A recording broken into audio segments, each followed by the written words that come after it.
Assalamualaikum Ustaz. Waalaikumsalam warahmatullahi wabarakatuh. Izin bertanya. Baik. Apakah boleh berdoa mengenai calon pendamping hidup dengan menyebutkan nama orangnya? Inilah praktek apa yang saya sampaikan tadi. Ya. Orang ke masjid mau subuh dia tambah saya doa minta pendamping hidup dia. Baik, boleh nggak menyebutkan orangnya? Boleh, tidak ada larangan. Tidak ada larangan. Kalau antum ingin mohon kepada Allah kemudian meminta, silakan. Ya, ud'uni astajib lakum, minta kepada aku akan jawab. Tapi siapa yang dimintakan itu, lihat syarat-syarat perempuan yang bisa dinikahi. Ya, siapa yang antum kan calon pendamping? Siapa calon pendampingnya? Pertama, pastikan bahwa calon pendamping antum itu benar. Quran surah ke-49 ayat 13. Ya ayyuhan nasu inna khalaqnakum min dzakarin wa untha. Duhai manusia, kami ciptakan kalian dari laki-laki dan perempuan. Wa ja'alnakum syu'uban wa qabaila lita'arafu. Kami jadikan kalian mungkin beda tempat tinggal, beda kabilah, beda suku, beda mungkin RT, RW, kecamatan sampai beda negara. Lita'arafu supaya saling mengenal. Dengan ta'aruf itu mengetahui, menjalinlah kemudian hubungan kasih sampai ke pernikahan. Tapi siapa yang menikah? Zakar dan unta. Tidak ada zakar dengan zakar atau unta dengan unta. Jadi kalau antum laki-laki, pastikan yang dimohonkan pada Allah pasangan antum perempuan. Itu kaidah pertama. Kalau antum perempuan, minta kepada Allah pasangannya laki-laki. Jelas ya? Di nggak ada istilahnya laki-laki. Ya Allah, anugerahkan aku si dia ya Allah. Mohon ya Allah, saya Asep, mohon jadikan Andi pasangan saya.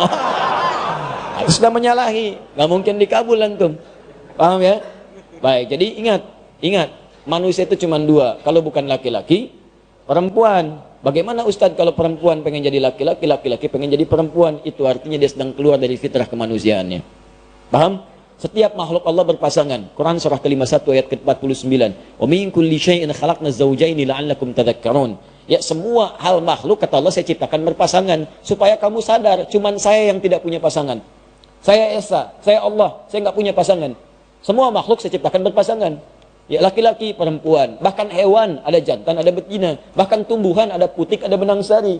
Putik nggak bisa sendirian, benang sari nggak bisa sendirian. Ya, sama juga dengan jantan, ada betinanya. Silahkan cek oleh antum, kemarin baru Idul Adha, ada jantan, ada betina.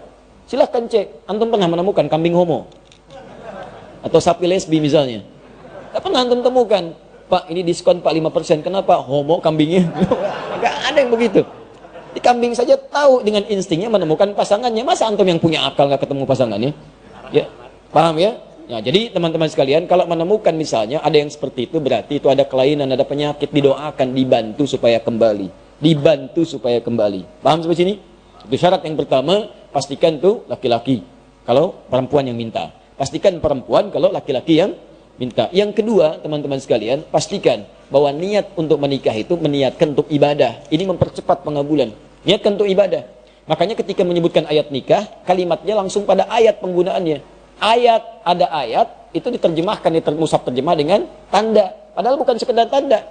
Tanda itu dalam bahasa Arab bisa alamah. Alamah itu tanda, diserap ke dalam bahasa Indonesia jadi alamat. Alamat. Apa itu alamat? Tanda yang mendekatkan pada tujuan. Di mana alamat Masjid Nur Said? Di sana. Begitu tahu alamatnya, semakin dekat ke tujuan, mudah menjangkaunya. Nah, kalau antum ingin mendekat kepada Allah, ada tandanya.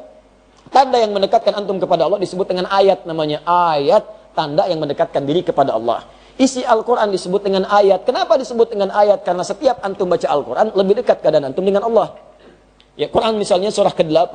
Ya, Al-Anfal, ayat kedua. Innamal mu'minuna alladhina idha dhukirallahu wajilat qulubuhum. Wa idha tuliyat alaihim ayatuhu zadathum imana. Wa ala rabbihim yatawakkalun. Sungguh orang-orang beriman itu, kalau disebut nama Allah, ada getaran dalam jiwanya. Ada hal yang berbeda. Allahu Akbar, Allahu Akbar. Bergetar jiwanya, ya Allah sudah ada panggilan. Ya, walaupun antum di kendaraan dengar azan ada getaran. Allahu Akbar, Allahu Akbar. Tahu, bentar ya. Wah, ada persoalan. Orang beriman itu beda, getaran dalam jiwanya. Wa idza tuliyat alaihim ayatu. Kalau dibacakan sama dia ayat-ayat Allah, zadatum imana.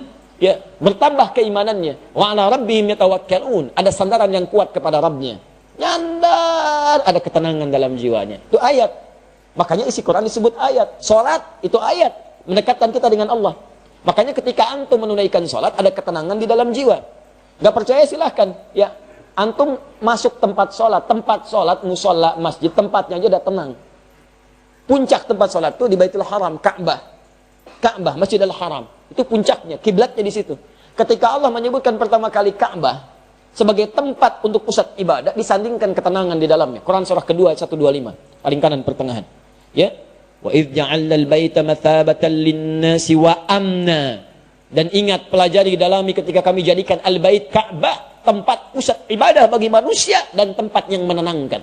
Jadi kalau antum punya masalah seberat apapun di depan Ka'bah, tiba-tiba bisa mengalir air mata, lupa dengan masalah, tenang aja. Gak percaya silahkan mendekat. Saya bermohon pada Allah, semoga yang belum bisa disegerakan insya Allah haji ataupun umrah, ya. Dan tidak cukup dengan amin, nabung. Siapin, banyakin doa. Sama tempat sholat ini, masjid musola lebih jauh, makanya antum masuk masjid lebih tenang. Bahkan dibanding rumah sendiri, silahkan cek beda rasanya. Lain, masuk rumah biasa-biasa, masuk masjid baru masuk rumah Allah. Begitu kaki kanan masuk, Allah maftahya wa rahmatik, tiba-tiba enak, ada ketenangan yang beda. Salat 2 rakaat tahiyatul masjid. Duduk merapat sebentar, ya dekat AC, saking tenangnya plak tidur. Nah, nikah sama. Nikah tuh awal ayatnya disebut ayat. Silahkan, Quran surah 30 ayat 21. Wa min ayatihi. Di antara tanda-tanda yang mendekatkan seseorang kepada Allah. An khalaqalakum min anfusikum azwaja. Kami jadikan setiap diri itu bisa berpasangan untuk menikah. Di niat nikah itu pertama kali bukan hanya memadukan rasa rindu, memadu kasih, ya, menyatukan dua insan yang saling ingin bersatu. Bukan cuma itu. Niat sesungguhnya itu ibadah. Jadi kalau antum ingin dipercepat oleh Allah pengabulan doanya, niatkan untuk ibadah. Ya Allah, pasangkan aku dengan dia ya Allah, supaya aku bisa juga menghafal Quran seperti dirinya yang sudah hafal Al-Quran. Ya Allah, jika memang engkau berkehendak dengan penyatuan ini, jadikan kami ya Allah pasangan yang selalu senantiasa menunaikan salat kepadamu, menjaga dalam kebaikan, menjauhi maksiat. Kami ingin jadi pasangan yang diabadikan olehmu sampai ke surga ya Rabb. Indah. Jadi begitu antum minta kepentingan untuk ibadah, maka Allah akan jaga itu dan mempercepat kemuliaan-kemuliaannya. Disatukan dengan yang terbaik antum. Makanya kalau ada yang sudah berumah tangga sampai sekarang, belasan puluhan tahun, tapi dengan rumah tangganya belum dekat dengan Allah, pasti ada yang salah dalam rumah tangganya. Ya. Paham sampai sini? Baik, makanya sekarang ini saya lihat banyak perubahan-perubahan. Orang mau menikah, maharnya tuh sudah pakai bacaan Quran tambahan. Aku mau menikah, tapi kamu hafalkan dulu surat Ar-Rahman ya. Masya Allah.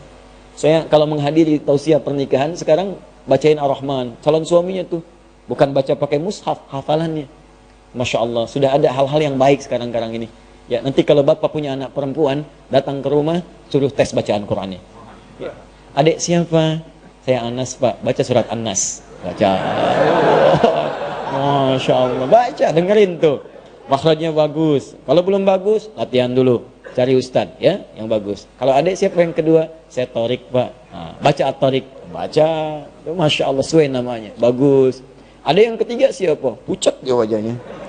Belum jawab. Saya Imran Pak. Aduh. Tapi panggilan sehari-hari kulhu. Tanya, gitu ya. Minta niatkan untuk ibadah. Nanti kalau antum begitu, itu akan dipermudah. Bahkan bahasa Qurannya sederhana. Kalau kamu merasa kurang bekal, aku jadikan kaya, kata Allah setelah berumah tangga. Aku jadikan kaya. Ya yughnihimullah. Aku berikan kaya dari keutamaan yang Allah berikan kepadanya. Jadi syaratnya tadi, cari pasangan yang benar. Yang kedua, niatkan untuk ibadah. Kemudian nanti ada turunan dalam hadis Nabi dengan 4 kualifikasi. Tunkahul mar'atu li arba'in. Perempuan dinikahi atau antum mencari perempuan mencari laki-laki karena 4 hal. Hati-hati karena 4 hal. Motifnya kadang limaliha, karena urusan hartanya. Lijamaliha, karena parasnya. Ya, kemudian linasabiha, karena urutan latar belakangnya. Tapi lidiniha itu yang paling utama karena ketakwaan dan agamanya. Fadfar bidzatid dini taribat yadak. Kalau ada yang bagus agamanya, maka utamakan itu, maka Anda akan beruntung dalam kehidupan. Ya, tapi sekali lagi boleh menyebutkan nama jika memang syarat-syarat itu sudah antum siapkan, antum memenuhinya, silahkan berikhtiar kepada Allah dan dengan catatan dia bukan istri orang lain.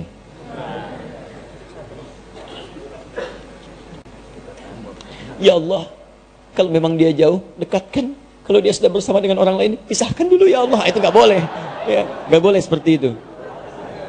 Dosa antum.